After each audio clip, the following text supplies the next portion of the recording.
Hey, everybody, and welcome back to another episode of Detections with your hosts, Understudy 77, and the he'll get there. BSD Bandit. There we go. He got there.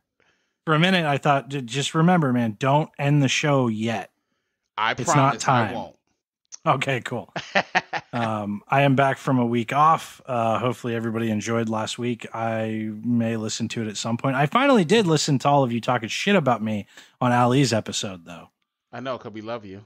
Yeah, I got bones to pick, but we'll do that later. Okay, I'm still going to hug you. That's fine. I'll take a hug. I could use one right now, like quarantine, man. Like, I don't know which way is up. I haven't had a hug from anybody but my wife or daughter in a long time. I could use a hug. There you go. I will send it along with healing vibes. Right? I appreciate that. Spent some time in the woods. It was nice. Did like a birthday thing for my daughter. Was also nice. A little bit of a break. But we're back. And I'm back with, coming on to a guest and BSD's first, run interview night. So I'm going to shut up and let him introduce our guest and kind of run with stuff and make a few unfunny jokes as we go. What? Well, this guest that we have tonight is truly awesome. I'm a huge fan of her work. Everybody, for those of you who don't know, if you've ever heard of the word badass army, she is it. And this is who you think about when you hear badass army. And I'm going to introduce to you right now, Katelyn. Welcome to Detections. Ow! Thank you for having me. Thank you for being on our show today. How you feeling? Pretty good. Definitely sick of quarantine too. I feel you on the missing hugs. Yes. I'm about 5 minutes away from starting a fight club just so I can have some human contact. Ooh. Now that is badass. Boom. So, well, great. Well, once again, welcome to Detections, and let's rock and roll.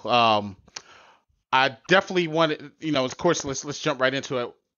Speaking of the badass, how and what prompted you to kind of like find badass? What got you to think about starting up something like Badass Army? Tell us about it. All right. Well, I was 31 years old, and a few years back, and I get a message from Facebook from somebody I hadn't talked to in years saying, "Hey, your nudes are on this website." And I thought they were messing with me, but turns out they weren't. Some scumbag had stolen my ex's cell phone just to get these nudes. I had no idea this was even a thing. But yeah, he stole it just to get these nudes to post them. Because there's this whole subculture of people that trade them. And he apparently just wanted to be cool on the internet for a few minutes. Well, I figured out who he was because I was really good at Googling, and I figured out who he was, confronted him, he confessed, I went to the cops, they said, this is totally legal. And I'm legal? Like, wow. Yeah, it was legal in the state of Ohio for people to share nudes without their consent. There was nothing I could do. And I found myself with zero justice, and I was really pissed off about it, so I decided I'm going to do something. Now, mind you, I was just a bartender. I don't have a college degree. I barely graduated high school. Algebra is not my thing. But I just want to do something. I didn't even know what. So I started contacting other victims, bringing them together. And I'm like, listen, together we can brainstorm. Together, maybe we can go raid this website that's dedicated to sharing nudes without consent. Or maybe we could just, figure out a way to get our pictures down. Maybe get a law in place. I didn't know. I was willing to do whatever it took. And it happened so fast. It was unbelievable. Everyone knew 4 or 5 people this happened to. We started getting this group together. And within a couple months, we had over 1,000 members that are all victims of image abuse.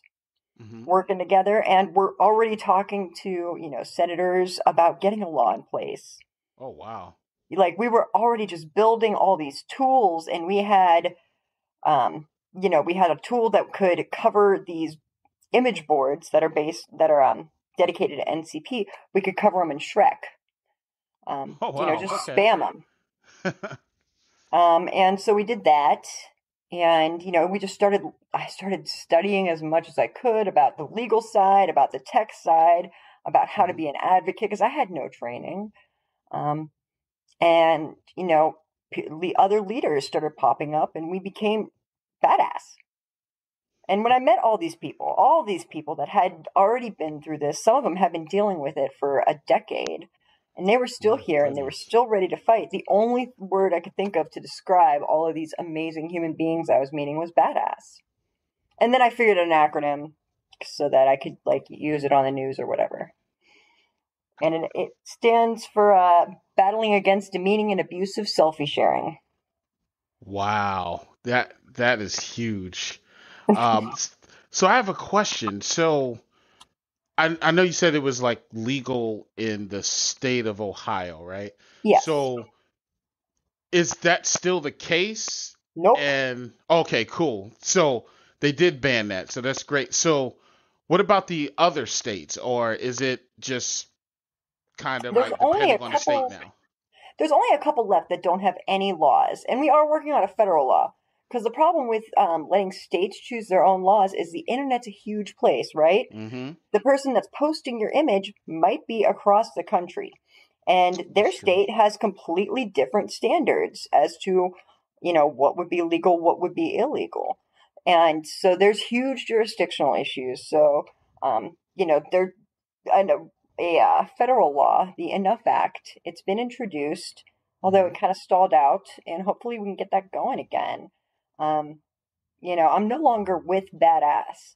They are doing, I'm not sure exactly what is going on with the org. They are still badass. Every single person that's involved in it is definitely still a badass. But, this is something that I'm dedicated to continuing the fight. Awesome. And for now, and I know you're no longer with them, but what kind of work were you doing with Badass at the time? During the time that you I know you you started up, and far as trying to get different laws in place. Did you guys have a hierarchy, positions, or? Well, we didn't really know what we were doing. Like I said, I was a bartender. So it's not like I had any sort of corporate background. So we made the positions up as we went along. And when it came to what we were doing every aspect of it. And that is creating tools for victims. We were, consulting with platforms, teaching them how to best keep this stuff off of their sites. We were helping train police officers. We were also collecting evidence for cases. We were getting pictures removed. We were organizing, different ways of getting these websites down, as well as working on the laws and doing individual victim therapy.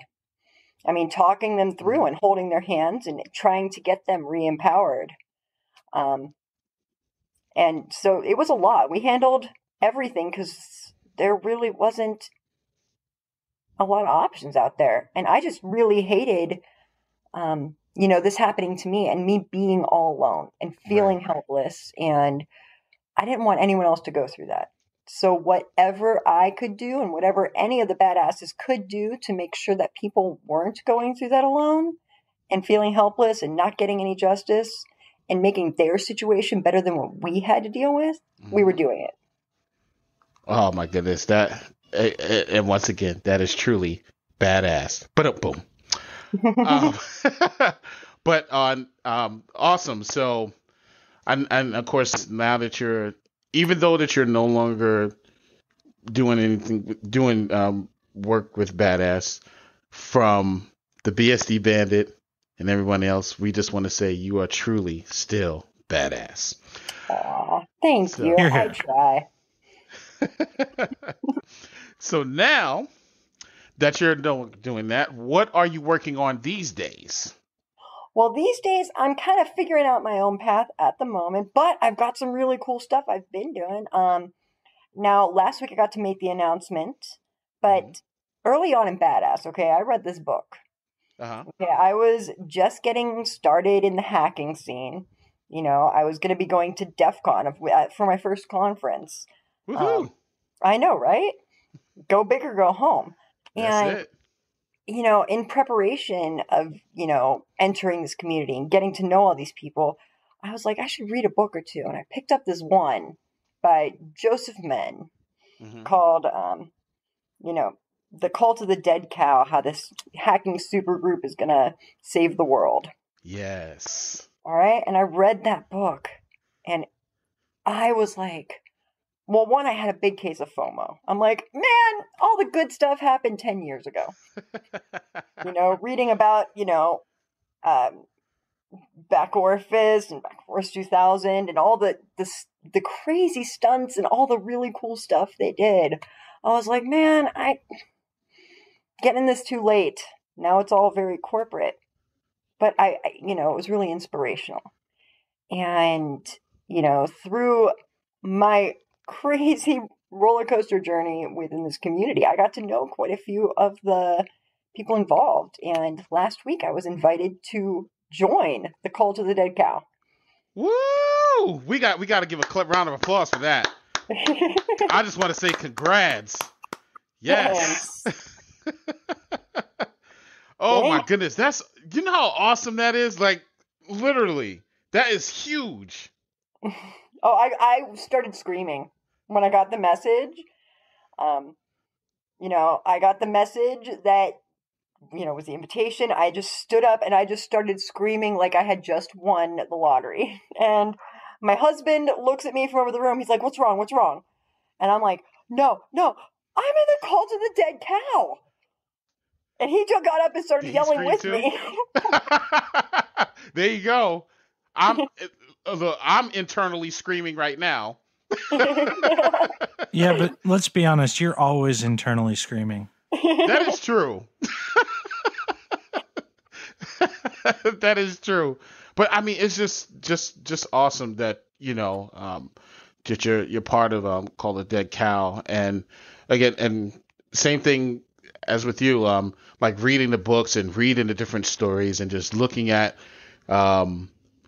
what was done in the past and how they're like moving forward or whatnot. I mean, their track record and their story is just truly amazing, and I'm elated for you. Like, so I just gotta ask. So I know that you said that you said, oh, I just missed the good stuff and everything else. So what will you be doing for them now? Well, I'm still figuring that part out. Still kind of feeling my way into, a very established org. But, oh man, I want to do some big things. I feel like right now, with everything going on in the world, with things happening politically, we are seeing more and more people embrace activism. Embrace standing up for themselves and embrace, the fact that anyone can make a change. A bartender from Youngstown, Ohio can go out there and get a law passed and can, help change people's lives. Anyone can make a change. Everyone is embracing activism. Well, it's time to bring some old school hacktivism back. Let's find some new methods of, approaching a goal and raising awareness and getting people involved and getting them feeling something. It's something that I feel like needs to happen. Yes, the industry has changed a lot since the heyday, but it's something that's going to always evolve, and I'd want to be part of that. I agree. I totally agree with you on that one. I mean, I just think that, especially like now, we need something, something that I'll put it this way, something that's not being fed to us by just the news media outlets in general. Something that's just going to kind of like bring waves, but not in a bad way, but just in a way of like change. And I like the fact that like how things are now, that we have more outlets, we have more places and more folks that we can actually talk to help like join together and actually push this thing forward. I think we're part of a generation of, I'll put it this way, I think we're part of a generation of beautiful button pushers, where we're pushing the button and I mean like turning the levels up and like just going up and it out into the orbit. Although we definitely have to clarify, because in the world that I live in every day, button pusher is not a good thing. Well, that's what I said, button pushers in a good way, meaning pushing the button, like pushing it forward. It's kind of like, when when the volume's too low on the music and you're and you want to really enjoy the music, you really want to feel the music. So what do? You crank that thing up. And I think that, I admit I'm a little old school. I'm a knob twister.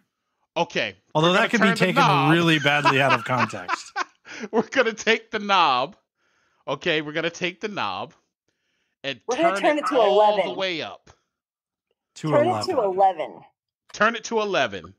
Mm-hmm. We're going to turn it to 11. And then once we get to 11, can we go a little bit higher if we can? If we can't, if that's the highest level. Dude, you can't go any higher than a Marshall amp. I'm sorry, it's just not possible.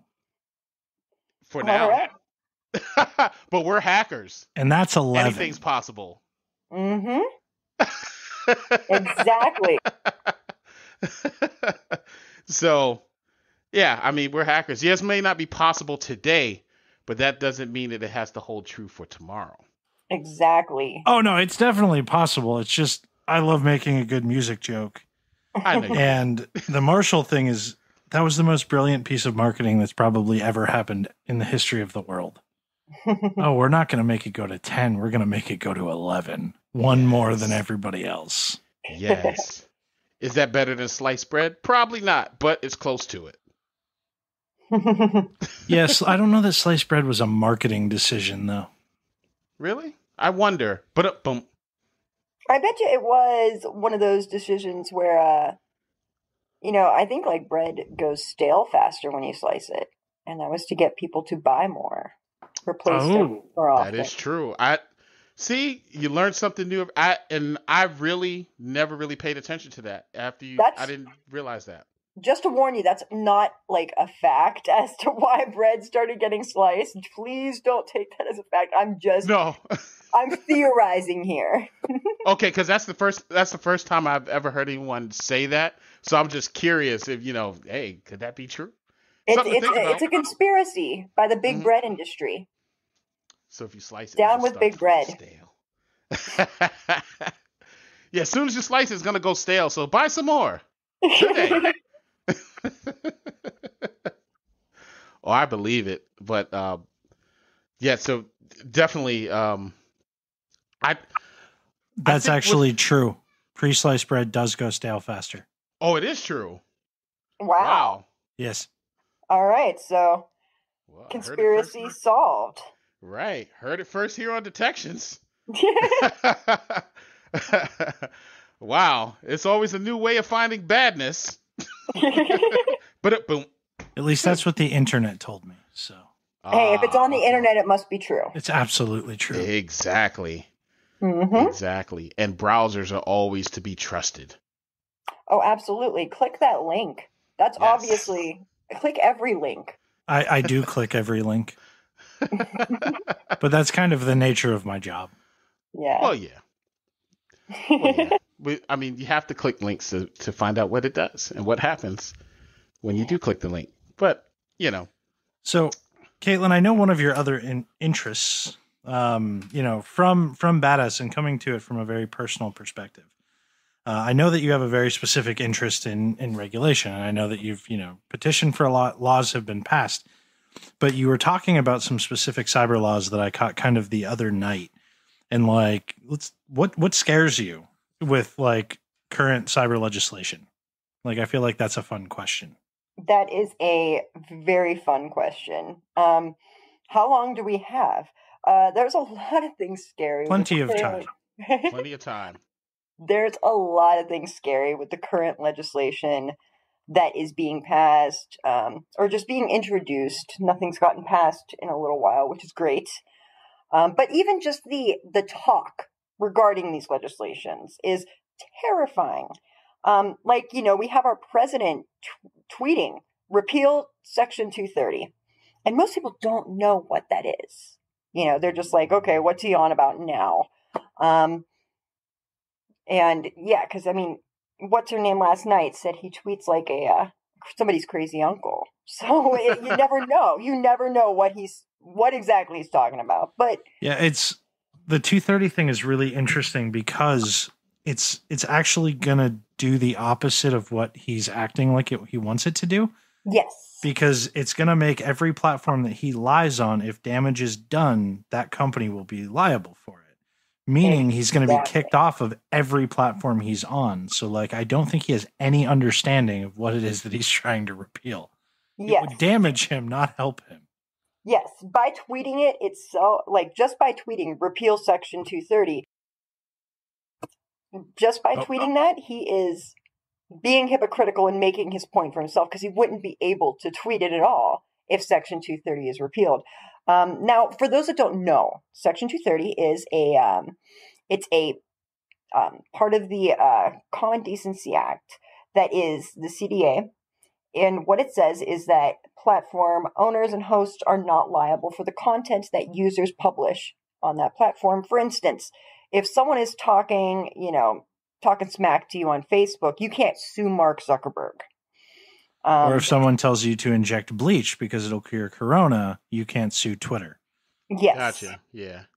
Exactly. And it basically just, makes it so that they aren't liable, which is a good thing. There are some issues with that. It has gotten, this piece of legislation has been used to create a lot of harm before. For instance, there was a case that Kerry Goldberg brought to the Supreme Court earlier this year regarding Section 230, and that was Herrick versus Grindr. And what happened is this man was on Grindr. He wasn't on Grindr. His ex had made a profile pretending to be him that fully doxed him, gave out his address, gave out his phone number, and invited people to come to his house under the guise of, I enjoy sexual assault play. Ooh. Yeah. And obviously, people were showing up at this guy's house. They were making phone calls. They were harassing him. They were terrifying him. He had to move. And then his new address got put on that profile, and so on and so forth. And Grindr was aware of the problem. Grindr had already handed over all the evidence that, this guy needed in order to pursue criminal, to pursue a criminal suit and, get this guy put in jail. But they didn't remove the profile. They knew it was there. They knew it was causing harm, and they still allowed it to stay up. And under Section 230, they aren't forced to remove that profile. There is no real consequence if they don't want to. Now, you're right about the harm, but it's important to talk about the harm that would happen without 230. Absolutely. I may be biased a little bit because, I work for a media and content provider. No. Basically, all social media as you know it would no longer exist, because it couldn't, because billions of posts happen on every social media platform every day, and there's literally no number of people or automated systems that can go through those, fact check them, verify them, make sure that they cause no harm without them then being liable and being sued every other day. Yes, absolutely. If Section 230 is just repealed, it would completely destroy any form of free speech on the internet. Correct. Nobody would be allowed to express themselves in any way, shape, or form. And it would definitely be a hindrance on our free speech. And so I just wanted to point out both sides so that, people see that maybe it is time to start looking at 230, but not in a way that we would repeal it, but in a way that we would amend it. We can make this law better. There are ways to do that. Yeah, but I suppose you can't expect every company to be ethical. Yes, Yeah, absolutely. that's true. Ethical doesn't always equate to, or yeah, ethical doesn't always equate to legal. And moral doesn't always, equate to legal either. And some of these companies are definitely hiding behind 230 in order to, save the money on moderation Mhm. and save the effort and just say, okay, anyone can post anything. It's a free for all. But there has to be some way that we can incentivize them preventing harm from taking place on these platforms. Legitimate harm, not just like my feelings are hurt. But as we see, there are things that are affecting people's lives. So You know, I have a go, question. shoot. So, okay, now now say for example that like you said the companies are hiding by 230. Now, if someone posts something like that's truly negative and damaging to their company, like say an ex-employee or whatever, hmm what can they do anything about that, or is it kind of do the same rules apply? The company would be able to, they would be able to hold that employee liable. Ah, They okay. would not be able to sue Twitter. Yeah. Or, Individuals are able to be held liable still. And Okay. this is actually a very near and dear topic to my heart Uh-huh. because, and I think everybody here knows, Katelyn, you might not know this, but I work for Verizon Media, which is Yahoo, AOL, a lot of social platforms, Huffington Post, so on and so forth. nice. And we have a relatively large ECrimes team that does a lot of work. And I had to go make sure that like I found something that publicly talked about this, where we actually look for criminal activity happening across our platforms. And then they're specifically out there looking for criminal activity, and they do a lot of really good work on that stuff. But if the platforms themselves are shut down because we're suddenly liable, again, the ethics and morality are different than the legality. Like I do believe that I work for a company that's very interested in the ethics and morality of it, because we do a lot to try to keep criminal activity and abuse activity off of our platforms. But to your point, Section 230 could come into a place where potentially that becomes more a standard than an exception. Absolutely. And by the way, I love the work y'all do with the paranoids. Just saying. Yeah, I love being a paranoid. I really do.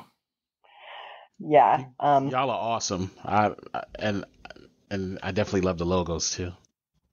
The logos. Oh my gosh, I went to the Paranoids party at DEF CON, and I will say it was the coolest party I think I've ever been to in my life. I was there. It was such a good party with the little ray guns and the glowy hats and glowy cowboy hats, and it was Oh so my much gosh. fun. There was a mechanical bull and rings of light. The absolute best photo I have ever taken in my entire life. I was at the remember seeing Paranoids that party. photo and being like, "Oh my god, Katelyn was at that party." Because I mean, there were hundreds and hundreds of people there, right? Wow. But so I rode the mechanical bull for all of Nice. about 5 seconds. I actually got forced to because my CISO and my senior director both did it. Like they both Nice. rode the mechanical bull, and I videotaped them. Oh, And I got OSINT. they go, "Your turn." I said, "Nah." They're like, "Did you videotape us?" I said, They're like, "Your turn." I'm like, damn it. Nice. This is why you always gotta check before taking pictures or video. Just saying. Right? I mean, it never got shared. Like nobody Yeah. cares. But they Right. definitely made me do it so that they could get back at me if they needed to. Mutually assured destruction is Exactly. yeah. But back to what you were saying with 230. Yeah, absolutely. I mean, there are harms that do come from this, and especially with the paranoids, y'all would know, because I know that there's a lot that's seen because of this. There's a lot of harms. I mean, I remember at one point with Tumblr, it was too much to moderate.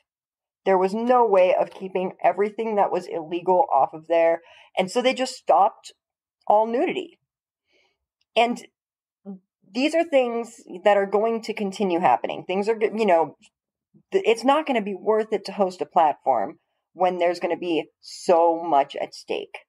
And so we are going to start seeing more censorship as, there are laws introduced that continue to chip away at 230, such as Sesta Fosta, or, and thank goodness it didn't pass, but the Earn It Act. These are things that would continue chipping away without actually strengthening these laws or really reducing a lot of harm. So No, it just introduces new methods of harm to companies and thereby basically stuttering free speech. Yeah, absolutely. I mean, both of these laws so far have been passed with the think of the children, let's stop child exploitation, when in fact their usage in real life is nothing that's doing Related to any. that. As a parent, that is my least favorite legal excuse in the world. Agreed. As a parent, and I mean, this is something a lot of detections people might not know, but like I'm an advocate user of electronic cigarettes. I have read every bit of the data. I have been on the board of 2 nonprofit organizations that worked on tobacco harm reduction, getting people to switch and trying to save the industry, which just got killed in the United States because think of the children. And my only response is, well, I do. I started vaping because I wanted to have a kid and I didn't want to be a smoker. That's why I started vaping. I was thinking about my kid. It's the thinnest, most awful legal excuse ever used, and it works every time, and it pisses me off so goddamn much. Sorry, and soapbox. Well, no, that's totally fair. You know, you look like if you're a elected official and you're saying, you know, no, I won't think of the children. This is wrong. You know, that's how that gets twisted. And they're like, oh, well, you're a horrible human being. But the fact is, I mean, look at what they've done with Sesta Fosta. All right. I can hold on, because I can just see the political ad. Elected official doesn't care about children. Tonight on Doom. Right. Dun. Anyway, sorry, Sesta Fosta, let's go. Nah, it's all right. Sesta Fosta was passed in order to, you know, prevent human trafficking and especially child trafficking. And as a result, Backpage was shut down. But really, what Sesta Fosta has done has not done much to aid child trafficking at all. What it's done is harm consensual sex workers, because that's the low-hanging fruit. And until we are giving law enforcement the correct tools they need to accurately enforce these laws, what's going to continue happening is it's just going to keep on censoring our internet as we know it. And the people that are going to pay the price for that are often going to be sex workers. It's going to be those who are, you know, the people that are marginalized as it is and are going to experience the most harm on these platforms. Those are the things that, you know, people don't take into account when it comes to 230. And we've talked a lot about throughout different ransomware attacks and different data breaches and stuff about just how dangerous it is for sex workers in a data breach. Because anonymity is everything, but more importantly, unfortunately, most people just don't care about those individuals. So it becomes significantly more dangerous and horrifying anytime there's a data leak or breach of some clip site or whatever the case may be. And we've actually covered several of them in very frightened tones, to say the very least. But I mean, this is another thing because, you know, what politician is going to get up and support or stand behind something that helps protect sex workers? Like, that's not acceptable in society, at least to talk about publicly, right? I guarantee every one of them is perfectly comfortable with the concept privately. Yeah, when the camera's not rolling, of course. Yeah, oh yeah. I mean, it is mind-blowing to me that we can view people who have decided to, you know, use their bodies for profit as less than people. If anything, I think it would be more humanizing. But, you know, that's the way our society works right now. My whole, my whole thing with Badass and with everything that I'm doing now is that, you know, one of my biggest stances is always going to be that bodies aren't shameful, sexuality isn't shameful, that these are not things that people should be punished for. Period. And so, yeah, I have my own personal beliefs regarding sex work. Obviously, it is something that, you know, I'm a big supporter of.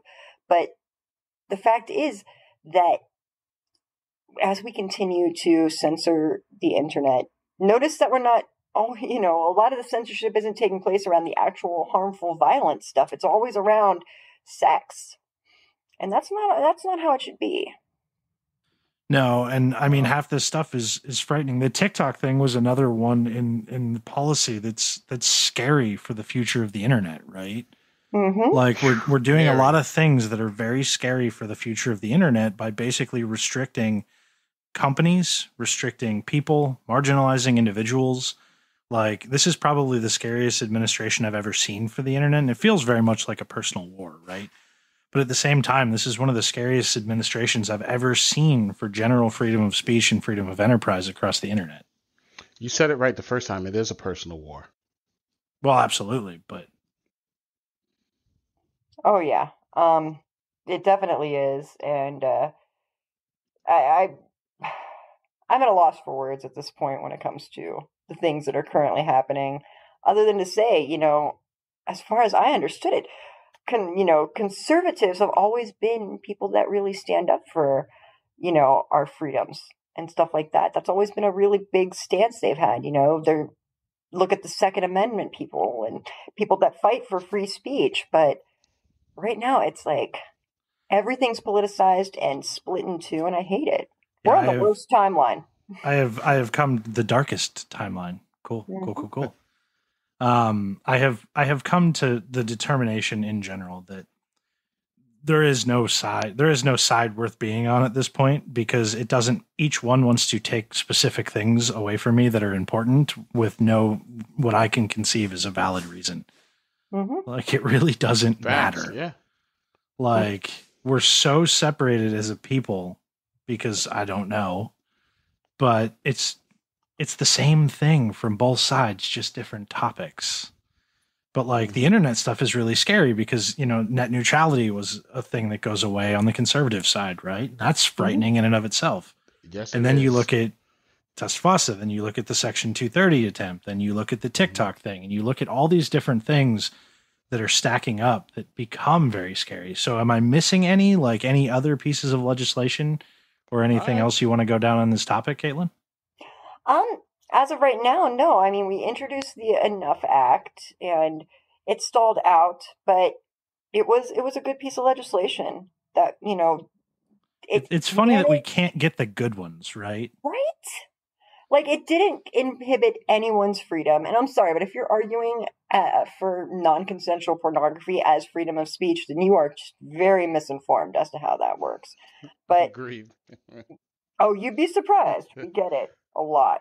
And yeah, no, it was a law that didn't restrict anyone's freedoms. It just made it so that people had some form of, justice when this happens. But, let's keep on taking, these really complex laws that no one understands until they pass it, and then suddenly our internet's gone. I mean, and the scary thing about 230, and I know that, we've delved a little bit into I can't talk today. I'm sorry. I can't. What's the word? Partisanal. Partisanal.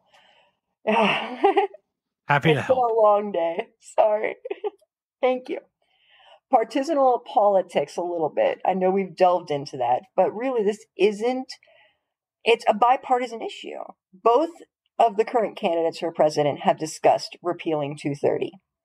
And both of them are for repealing 230. I have heard no discussion of amending it. I have heard no discussion of figuring out a way to, incentivize some content moderation. I haven't seen anything except a demand for repeal. And I'm really scared that the, general public isn't going to know about this law. They're not going to get concerned until it's gone. And then there's no way for them to, communicate with each other and start to, organize and get active. So here's a crazy idea. And I'm curious how many viewers I'm going to piss off with this one. But we should make hacker a legitimate religion. And then we can get a freedom of religion excuse or removal from all laws that are passed against the internet. And five. Sorry, I could not resist adding that one in there. I'm just thinking about how that would work. Instead of, wine, they can just do Malort. There you go. No. Balls energy drinks. Yes. And we can all worship the cult of the dead cow. It is a cult Yeah. after all. Exactly. But can we leave Malort out of it? Yeah, and you're not wrong, and it's very good to point out, like, it is a bipartisan issue, and I think it's an issue that people don't understand. Like, I don't think the far-reaching impact of it is anywhere near understood enough, and that makes this conversation really valuable. Although, we're obviously, the people who listen to this probably aren't the people who need to hear it. But I would encourage everybody to talk to your politicians and communicate. And I mean, Katelyn, you've done way more of this than I have. So, like, any tips, tricks, thoughts? If you want to get involved, just do it. You have a voice. If you work for a corporation, talk to your boss, because they have a voice and they have some money they can throw behind these issues. These are things that we need to be getting loud about. We need to be educating our relatives. We need to be educating our neighbors, our friends. We need to get on their level. And this is not just about this, but when it comes to any form of security, we have to be able to get on people's level to teach them how to, get involved. We have to teach them their rights. Let them know this is what's going to happen. Hey, do you like those memes on Facebook?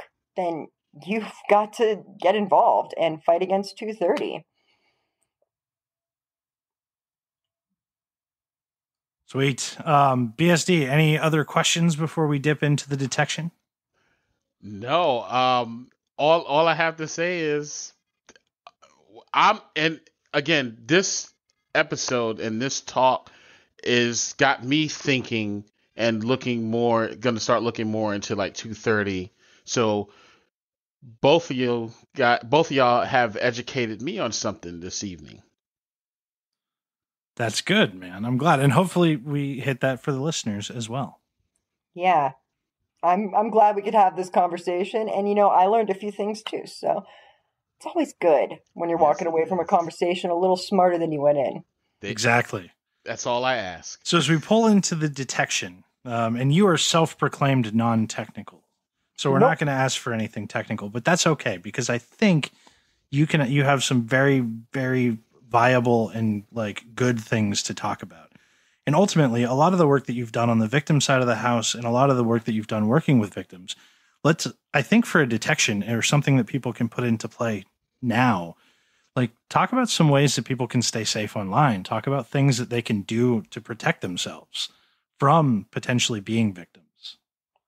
Absolutely. There's a lot of different ways that you can approach the situation.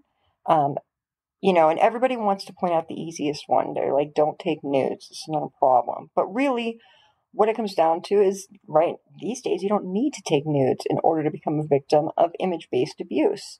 There are technologies out there that even if you're never naked, you could still become a victim of this. So the best way that I can recommend anyone to prevent themselves from being, harmed through their images on the internet, and even when it comes to cyber stalking or harassment, this is a good way to cut down on those things as well, is to regularly do checkups on their social media profile, their privacy settings. See what is visible. Ask a trusted friend to go look at your profiles, your Facebook, your Twitter, your Instagram, and see what they can get out of your profile. Are they able to notice, like, hey, there's mail in the background of that picture, where I can see your address clearly? Or, you're sharing too much information. You're putting too much out there. These are important things to remember, is that most of these social media platforms do have privacy settings to ensure that people can see what you want to share with them. Doing regular cleanups and checkups on those settings is really important, as well as, doing basic OPSEC. Think about things before you post them. Try not to share too much about yourself. And always, always, always ask for consent if you're going to be sharing stuff about somebody else, because you never know if you're going to be creating a privacy violation for them. Now, y'all had an interesting one. I think it was you who was talking about specifically watermarking risque photos as well to the individual who received them. That's a kind of a cool thing to talk about too, because that's not something I had ever thought about. Absolutely. You can do that with any iPhone editing app or photo editing app from your Android store, whatever, and you can add just a tiny watermark. You can do it really tiny somewhere that they might not know it's there, or you can do it big and make it really opaque so that it, doesn't really impede the image at all, but makes it very clear that there's no way of cropping it so that it can be shared without sharing that name. That kind of puts the onus of responsibility on the recipient of the image. Now, if you are more technical, there are options as far as, dipping in the EXIF, adding little Easter eggs in there as well. But for the basic user, watermarking is a really great way to make sure that that image is going to stay where you're sending it. Yeah, on detections, we very much believe in not, teaching abstinence-only education. So fully understanding that somebody's probably going to do something, because why shouldn't they? This is how you can protect yourself. Absolutely. And right now, we started this whole podcast talking about how we miss hugs, we miss people. Well, guess what? There's people out there that are looking to make, some sexual connections as well. We're in the middle of a quarantine. People are going to connect one way or the other. Got to teach them how to do it safely. Exactly. And the one thing that I'll add on top of all of that advice is password managers and two-factor authentication are relatively dead simple, even for the non-technical individual, and they will go a long way for protecting your accounts. Specifically, iCloud, which was a huge thing with celebrities and stuff not that long ago. And all these other topics, like 2FA and password managers go so far in protecting your accounts in the places where you have sensitive images so that they don't get stolen from you. Absolutely. That is a big deal and something I always, encourage people to do. Make strong passphrases, stop reusing passwords, and always use 2FA. We're still working on password managers, all right? I'm still getting, grandma password 123 over here to maybe, make a phrase. But still.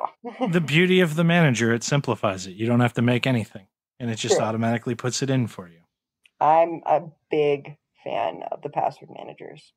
So any closing thoughts, anything that you didn't share that you want to, advice, anything like that? The floor is yours. All right. I just really want to reiterate, and I said this earlier, but I cannot say this enough, that no matter who you are, no matter what background you have, no matter if you have a high level of education or a high school degree, you have voice, and that is one of the most powerful things that is on this planet. If you see something wrong, don't just sit there and complain about it. Get up and do something. Find your passion and get out there and change the world. And if we all do that, the world's going to be a way better place by the time our kids get older. And that's what we do it for. And honestly, I don't have shit for an education, and I do all right. So, literally, you don't need to have a lot of education to make a difference. You can make a difference every day. Oh, yeah. You don't have to be highly technical. You don't have to be somebody with a lot of power. Just stand up and start shouting. You're only unqualified if you think you're unqualified. True. Otherwise, do it. Right? With that said, Katelyn, this has been so much fun. Thank you so much for coming on. I know we've actually talked about having you on since we started, so I'm glad that we've been able to line it up. And BSD, I'll toss it to you to take us out. Well, once again, thank you everyone for joining us on Detections, and I just want to leave you with this one last statement. Go forth and find badness. Ow! Yeah!